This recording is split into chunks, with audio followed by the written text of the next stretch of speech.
Hi guys, this is Abhijeet from Navesh tutorial. कल हमने बात कर ली थी सॉल्ट की प्रिपरेशन की। कौन से सॉल्ट की प्रिपरेशन की? सॉल्युबल सॉल्ट्स की। आज हम स्टार्ट करते हैं कौन से टॉपिक से? प्रिपरेशन ऑफ इनसॉल्युबल सॉल्ट से। तो आइए देखते हैं प्रिपरेशन ऑफ इनसॉल्युबल सॉल्ट्स।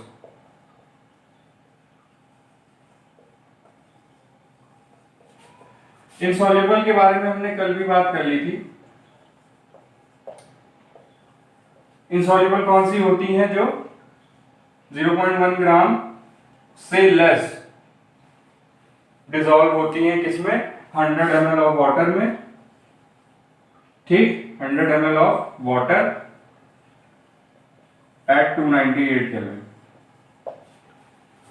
ठीक, तो ये इनसॉल्युबल की कंडीशन है। कितना? 0.1 ग्राम से लेस डिसॉल्व होती है वाटर पे, तो उसे हम क्या बोलते हैं? इनसॉल्युबल। अब इसकी प्रिपरेशन की बात करें तो पहला आता है इसमें by direct combination. By direct combination. तो बाय डायरेक्ट कॉम्बिनेशन में क्या लेंगे? फिर वही बात आ जाएगी कि एक मेटल होगा, एक नॉन मेटल होगा, दोनों को मिला के क्या बना देंगे? सॉल्ट बना देंगे। ठीक, पीवीएस। ठीक है, फिर तो ये आपकी पहली प्रिपरेशन हो जाएगी। ठीक, इसी तरह अगर कोई और एग्जांपल ले ले तो FeS। ठीक है, अगली प्रिपरेशन पे चलते हैं। Bye combination of acidic oxide plus basic oxide.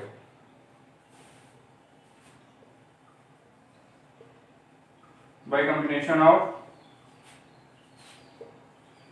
Acidic and basic oxide. ठीक, इसमें क्या करना है? तो पहले एक बेसिक ऑक्साइड हो जाएगी। ठीक, फिर एसिडिक ऑक्साइड। ठीक, अब इन दोनों की प्रिपरेशन होगी या कॉम्बिनेशन होगा तो आप यहां से देख सकते हैं Ca, ठीक, SO2 और ये O, तो क्या बन सकता है? CSO4। ठीक, बैलेंस कर लीजिएगा, ये इक्वेशन बैलेंस नहीं है। ठीक, बैलेंसिंग हम क्लास 9 में बहुत अच्छे से सीख चुके हैं, तो उसकी यहां पे यूज होगी। ठीक, बैलेंसिंग कर लीजिएगा, बार बार बोल रहे हैं। अब अगली प्रिपरेशन की बात कर लें तो बाय प्रेसिपिटेशन।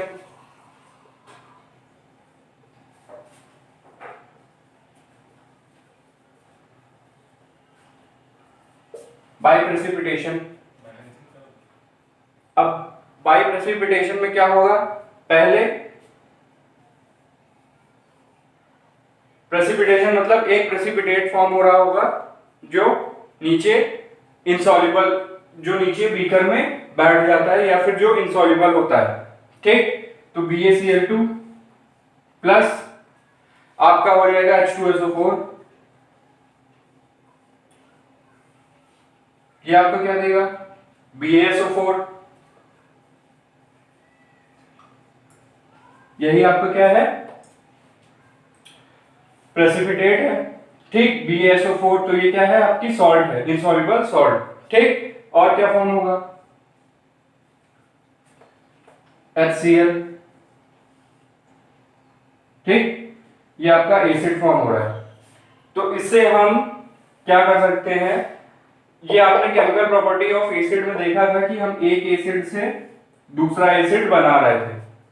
ठीक, एक वीडियो पहले जाएंगे तो आप देखेंगे केमिकल प्रॉपर्टीज की, जहां बात करी थी एसिड की, तो वहां पे क्या हो रहा था? एक एसिड को यूज करके दूसरा एसिड हम फॉर्म कर रहे थे। वही सेम चीज यहां पे हो रही है। ठीक, एक और एग्जांपल ले ले तो AgNO3 प्लस HCl। ठीक, अब क्या फॉर्म होगा? पहला तो फॉर्म होगा आपका HNO3 और HNO3 हो गया, और AgCl,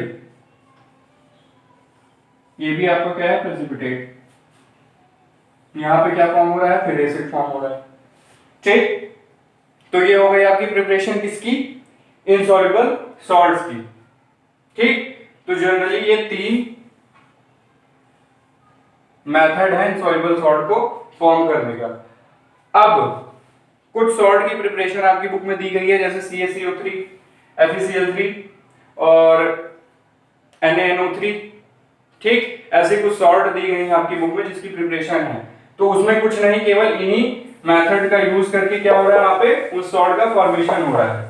उसकी डिटेल स्टडी आपको दे दी गई है, उसका preparation, physical properties, chemical properties और उसके यूजेस जो जरूरी है, क्योंकि हर सॉल्ट हर जगह यूज नहीं हो सकती। तो उस प्रिपरेशन को आप देख लीजिएगा। अगर कोई प्रॉब्लम हो तो आप व्हाट्सएप में मैसेज करके पूछ सकते हैं।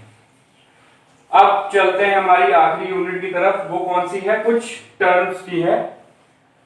ठीक, जो टर्म्स आपके दिए जैसे water of crystallisation, efflorescence, deliquescent substances, hygroscopic substances और ड्राइंग एजेंट।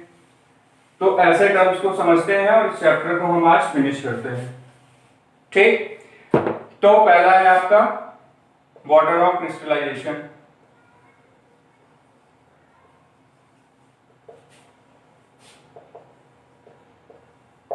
अब वाटर ऑफ क्रिस्टलाइजेशन क्या होता है, जो मॉलिक्यूल ऑफ वाटर एब्जॉर्ब करते हैं सॉल्ट्स। ठीक, या फिर बोल सकते हैं जो मॉइस्चर एब्जॉर्ब करते हैं सॉल्ट्स, उसे हम क्या बोलते हैं, वाटर ऑफ क्रिस्टलाइजेशन।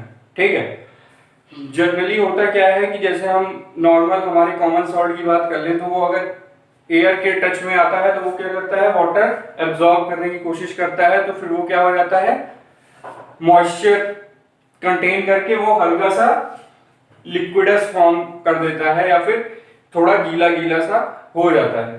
तो वही क्या होता है आपका वाटर ऑफ क्रिस्टलाइजेशन। लेकिन हर सब्सटेंस या हर सॉल्ट वाटर ऑफ क्रिस्टलाइजेशन नहीं एब्जॉर्ब करती है, या उसका वाटर ऑफ क्रिस्टलाइजेशन हर सॉल्ट का नहीं होता। ठीक, कुछ सॉल्ट होती हैं वही एब्जॉर्ब करती हैं। ठीक, जैसे आपका NaCl हो गया, Na2CO3 हो गया, और आपकी हो गई Na2CO3 कैसे, वाटर ऑफ क्रिस्टलाइजेशन की बात कर रहे हैं तो डॉट 10H2। तो ये जो 10H2 है ये क्या है, वाटर ऑफ क्रिस्टलाइजेशन। ठीक, अब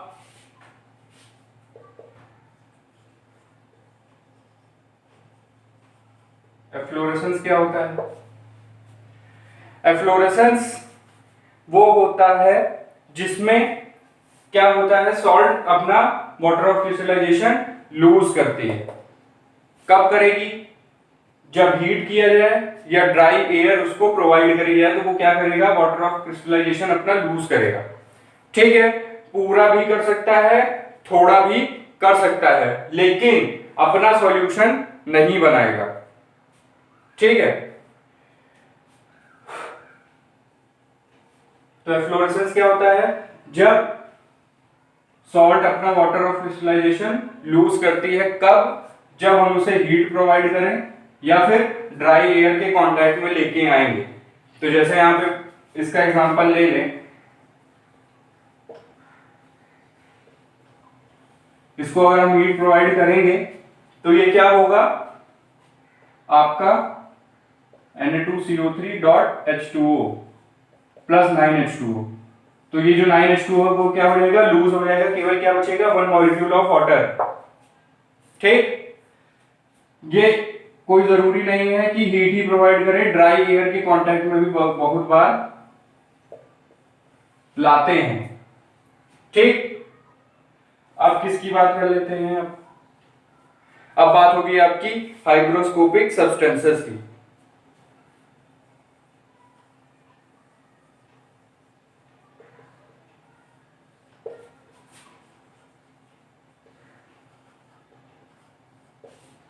हाइग्रोस्कोपिक सब्सटेंसेस क्या होते हैं, ये एफ्लोरेसेंस के उल्टा होते हैं। उल्टा मतलब ये क्या करते हैं, वाटर एब्जॉर्ब करते हैं वाटर ऑफ क्रिस्टलाइजेशन की तरह, लेकिन एब्जॉर्ब करने के बाद ये क्या करते हैं, सैचुरेटेड सॉल्यूशन नहीं बनाते या डिसॉल्व नहीं होते वाटर ऑफ क्रिस्टलाइजेशन में। ठीक, तो हाइग्रोस्कोपिक और डेलिक्वेंट सब्सटेंसेस में यही डिफरेंस है। डेलिक्वेंट सब्सटेंसेस क्या होते हैं? वाटर ऑफ क्रिस्टलाइजेशन एब्जॉर्ब तो करेंगे, लेकिन क्या करेंगे, उस वाटर में अपने आप को डिसॉल्व करके एक सैचुरेटेड सॉल्यूशन फॉर्म कर देते हैं।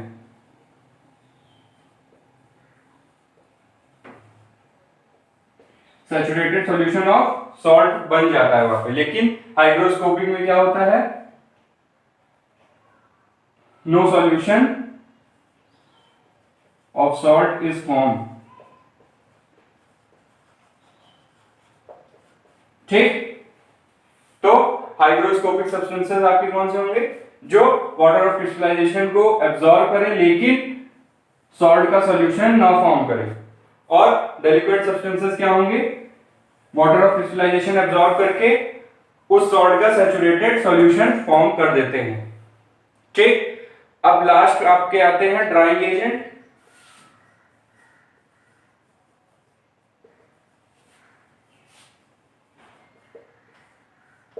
ड्राइंग एजेंट क्या होते हैं? ये क्या करते हैं? सॉल्ट से वाटर ऑफ क्रिस्टलाइजेशन को एस्केप कर देते हैं। एस्केप मतलब उड़ा देते हैं। ठीक, उड़ाने का क्या मतलब है कि वो वाटर क्या होता है, इवेपोरेट हो जाता है सॉल्ट से और हमें प्योर क्रिस्टल मिल जाता है। किसका? सॉल्ट का। मान लीजिए कोई सॉल्ट है आपकी, वो क्या कर ली, मॉइस्चर एब्जॉर्ब कर ली, तो ये क्या करेंगे, वाटर को इवेपोरेट कर देंगे सॉल्ट से और हमें क्रिस्टल्स ऑफ सॉल्ट मिल जाएगा। ठीक, ये केवल एजेंट की तरह काम करते हैं, कोई रिएक्शन नहीं होती ना सॉल्ट में ना इनके में। ठीक है, एक तरह से कहा जाए तो ये हीट प्रोवाइड करते हैं या फिर टेम्परेचर राइज कर देते हैं बस। ठीक है, फिर उसके बाद कौन सा है आपका? आएगा डिहाइड्रेटिंग एजेंट।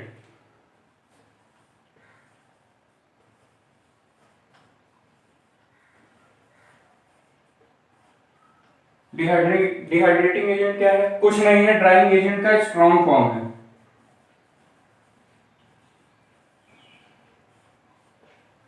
ठीक, डिहाइड्रेटिंग एजेंट क्या होते हैं? Strong form of drying agent.